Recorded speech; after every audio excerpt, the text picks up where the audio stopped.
যে জঙ্গল রাজ, অর্থাৎ এই জঙ্গল রাজ, সিন্ডিকেট রাজ এর পরিবর্তন, আজকে যে ঐতিহাসিক জয় 2026 বিধানসভা নির্বাচনে ঐতিহাসিক জয়, কি বলবেন আজকে? কতটা উচ্ছ্বাসিত আপনারা? উচ্ছ্বাস তো মানে মুখে বলে বোঝানো যাবে না। অ্যাকচুয়ালি এই যে তৃণমূলের এই হারমাদ বাহিনী দিয়ে যে এতদিন শাসন ক্ষমতাটা চালাতো, আমার ব্যক্তিগত মতে আমার যেটুকুনি তথ্য 2021-এই মানুষ পরিবর্তন করে দিয়েছিল।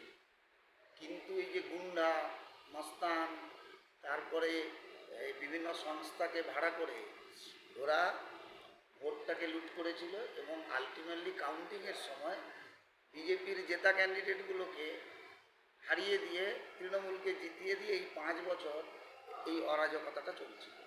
মানুষের ম্যান্ডেট 2021 সালে মমতা ব্যানার্জির উপর থেকে চলে গেছে। তা এইবারে যে ইলেকশন কমিশন যে কাজটা করলো, প্রত্যেকটা মানুষ, প্রত্যেকটা নাগরিক যাতে তার ভোটাধিকারটা প্রয়োগ করতে পারে, যাতে গুন্ডামি, বদমাইশি, খুন, রাহাজানি এইসব আটকে ভোটের বুথ পর্যন্ত মানুষকে পৌঁছে দিয়েছে ইলেকশন কমিশন।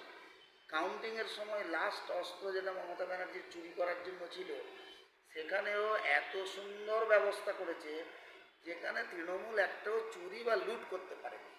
তাই মানুষের যে প্রকৃত জনমত সেইটা প্রতিফলিত হয়েছে এবং মানুষের যে জনমতটা তৈরি হয়েছে পশ্চিমবঙ্গে এবং সারা ভারতবর্ষে, আমি 5 জন মানুষকে কৃতিত্ব দেবই। মোদিজি, অমিত শাহজি, রাজ্যে শুভেন্দু অধিকারী, সুকান্ত মজুমদার এবং আমাদের প্রদেশ সভাপতি শ্রমিক ভট্টাচার্য মহাশয়। এদের দিন রাত পরিশ্রম এবং গলার রক্ত উঠিয়ে পশ্চিমবঙ্গে রাজনীতিটা করে গেছেন, মানুষের কাছে দাঁড়িয়েছেন এবং মমতা ব্যানার্জির সরকারের যে অন্যায়, অত্যাচার, জুলুম, এইগুলো মানুষের কাছে বারবার মানুষের চোখে প্রতিফলিত করাতে পেরেছেন। তাই মানুষ মমতা ব্যানার্জিকে ছুঁড়ে ফেলে দিয়েছে। কি মনে করছেন এসআইআর নামক যে দৈত্য, সেই দৈত্য কি ইলেকশনে নির্বাচনে আপনার খাওয়া বসাতে পারলো না? আমি আবার বলছি, দুটো ফ্যাক্টর কাজ করেছে। এক, ইলেকশন কমিশন যদি এই জুলুমবাজ আর মস্তানির বিরুদ্ধে রুখে না দাঁড়াতো এবং মানুষকে নিরাপদভাবে ভোট দেওয়ার ব্যবস্থা না করতে পারত, তাহলে কোনো ফ্যাক্টরই কাজ করতো না। একটা ফ্যাক্টর সবচেয়ে বড় কাজ করেছে কি, যেটা পশ্চিমবঙ্গে চিরকালই ঘটে, এটা আমার ব্যক্তিগত মত।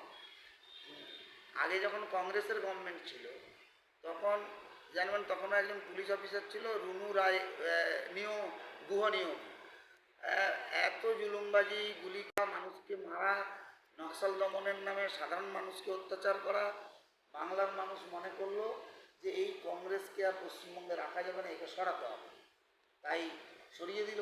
তখন কিন্তু বুদ্ধদেব জ্যোতি বসু কিন্তু যে বিশাল ভালো মুখ্যমন্ত্রী হবে আর বিশাল বড় কিছু, মানুষ কিন্তু তা ভাবেনি। পরে মুখ্যমন্ত্রী হয়ে অনেক বড় মুখ্যমন্ত্রী হয়েছে, অনেক দিন ধরে থেকেছে, কিন্তু মানুষ চেয়েছে আগে কংগ্রেসকে সরাবো, তারপরে একটা ভ্যাকিউম তৈরি হলো, সেই ভ্যাকিউমটা সিপিএম ফিল আপ করলো। 11 সালেও সেম, সবাই চাইলো যে সিপিএম যা অত্যাচার, সিপিএমের যে শাসন ব্যবস্থায় মানুষ অতুষ্ট, সিপিএমকে আগে হটাও। মমতা ব্যানার্জি মুখ্যমন্ত্রী হবে, ভালো হবে না খারাপ হবে মানুষ এসব ভাবে না। ঠিক এবারেও সেরকম মানুষ বুঝে নিয়েছে, যেই মুখ্যমন্ত্রী হোক, যে ক্ষমতায় আসুক, পরে ভাবা যাবে, আগে এই অত্যাচারী তৃণমূলকে সরা। তার মানে নেগেটিভ ভোটে পশ্চিমবঙ্গে মানুষ অলওয়েজ নেগেটিভ ভোটে নতুন সরকার আনে। নতুন সরকার আনবে বলে ওইসব চিন্তা করে ও এলে কী করবে, কত ভালো কাজ করবে, যোগ্য মুখ্যমন্ত্রী হবে কি না, এসব বেঙ্গলের মানুষ ভাবে না। বেঙ্গলের মানুষ অলওয়েজ অত্যাচারী শাসকের বিরুদ্ধে যায়, ওকে আগে সরায়, তারপরে নতুন সরকার আসে, ভ্যাকুম তো ফিল আপ করতে হবে, তারপরে সে আবার শাসন ব্যবস্থা চালায়। না, বারবার একটাই প্রশ্ন হচ্ছে, বিজেপির কোনো মুখ নেই, মুখ্যমন্ত্রীর মুখ নেই, বিজেপির কোনো মুখ্যমন্ত্রীর মুখ নেই। এবারে যেটা আপনারা আশা করেছিলেন, মনে করছেন ম্যাজিক ফিগার হয়ে গেল, কী করে? ম্যাজিক ফিগারের উপরে চলে গেছে।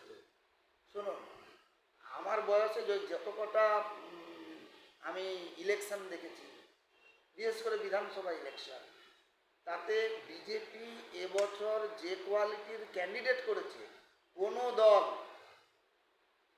লাস্ট 50 বছরে এত যোগ্য ক্যান্ডিডেটই দিতে পারেনি।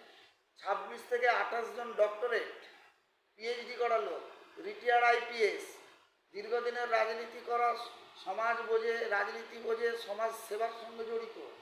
এবছর যা ক্যান্ডিডেট দিয়েছে, আমি তো কোনোদিনই অত উচ্চ মার্গের উচ্চ কোয়ালিটির কোনো ক্যান্ডিডেটকে লাস্ট 50 বছরে পশ্চিমবঙ্গে কোনো দল অত কোয়ালিটির ক্যান্ডিডেটই করতে পারেনি। মুখ্যমন্ত্রীর মুখ মানে বিজেপির মুখ্যমন্ত্রী হওয়ার অন্তত 25 জন আছে। আচ্ছা স্যার, 200 উপরে সিট পাওয়া বিজেপি জয়ী হয়েছে, তারপরে পুরনো সিএমএ কোনো রিজাইনের খবর আসেনি, এটা নিয়ে কি দেখুন, বলবেন? এটা তো ওনার কালচারের ব্যাপার। এই ফেসবুক হোয়াটসঅ্যাপে অনেক মিম হয়েছে যে মমতা ব্যানার্জিকে জোর করে সিংহাসন থেকে টেনে নামাতে হবে। কারণ কি? দেখুন, বিগত আগে যখন সরকার চেঞ্জ হয়েছে, লাস্ট বুদ্ধদেব ভট্টাচার্য ছিলেন, দুপুর 1টার মধ্যে গিয়ে গভর্নরের কাছে রেজিগনেশন দিয়ে চলে এলেন। কিন্তু এই একমাত্র মুখ্যমন্ত্রী দেখলাম কি কালচার রে বাবা, হারছে, দেখছে, রাতও হচ্ছে, নিজে কাউন্টিং সেন্টারে গিয়ে বসে থাকছে, কিন্তু রেজিগনেশন দিতে চাইছে না। কি অসভ্য কালচার! আর ওনার ওই কালচার আছে বলেই তো তৃণমূল এত নোংরা অত্যাচারী ছিল। তৃণমূলের একটা ভদ্র নেই তো, ওই জন্যই তো নেই। সারাদিন আপনার কীভাবে সেলিব্রেট করলেন? সারাদিন তো বাড়িতে টিভিতে যেমন চোখ রাখছি, তারপরে এলাকায় যে আমাদের বিজেপির পার্টি অফিস, ওখানে সমস্ত কর্মীদের সঙ্গে সময় কাটিয়েছি। আর খাওয়া দাওয়ারও অ্যারেঞ্জমেন্ট করেছিলাম, যাতে যতজন আসবে, টিভি ছেড়ে তো ওঠা যাচ্ছিল না, না, প্রত্যেকের বুথ নিয়ে ব্যস্ত ছিল। আর লাস্টলি কি বলবো, চোর, বদমাইশ, অসভ্য যে তৃণমূল, তাদেরকে তাড়াচ্ছিলাম। কিভাবে জানেন? সবচেয়ে যেটা বড় ঘটনা ঘটছে, এটা না বলে পারছি না, প্রত্যেকটা এলাকায়, বিশেষ করে আমার সোনারপুরে বিভিন্ন অঞ্চলে আমি দেখলাম যারা তৃণমূলের হয়ে ভোট করলো, তৃণমূলের হয়ে এতদিন চেঁচালো, আমাদের বিজেপির লোকদেরকে থ্রেট করলো, 11:30টার পর থেকে দেখি ওরাই গেরুয়া আবির মেখে ওরা সেলিব্রেট করছে। মানে ওরা দেখাতে চাইছে ওরাও বিজেপি। কিন্তু প্রকৃত যারা বিজেপি, তারা কোথাও একটা গন্ডগোল নাই, তারা এনজয় করছে, নেতৃত্ব কি নির্দেশ দিচ্ছে সেইটা মেনে চলছে। আমরা দৌড়ে দৌড়ে যাচ্ছি, আমি তো আমার পাড়ায় অন্তত 4 জায়গায় দৌড়েছি, গিয়ে দেখি একদম কট্টর তৃণমূলী বদমাইশগুলো তারা হঠাৎ করে গেরুয়া আবির মেখে করছে। আমি গিয়ে প্রথম জিজ্ঞেস করছি, আরে তোদের সবুজ আবিরটা কোথায়? বলে স্যার, একজন বললো, একদম আমি 1 কেজি সবুজ আবির কিনেছিলাম, 1 কেজি গেরুয়া আবির কিনেছিলাম, দেখলাম গেরুয়া জিতছে, তাই সবুজ আবিরটা সরিয়ে দিয়েছি, এখন আমরা গেরুয়া মাখছি। তারপরে দলের যারা নেতৃত্ব আছে তাদেরকে ফোন করছি যে খবরদার যেন এই অকাল কুষ্মাণ্ডগুলো যেন দলে না ঢোকে। দুর্জনের ছলের অভাব নাই। এখন তৃণমূলের দুষ্কৃতকারীরাই এখন গেরুয়া মেখেই হঠাৎ নিজেদেরকে বিজেপি বলে দাবি করছে, যে অথচ প্রকৃত বিজেপি, তার নেচার, তার আচরণ আলাদা। ঠিক আছে, থ্যাংক ইউ।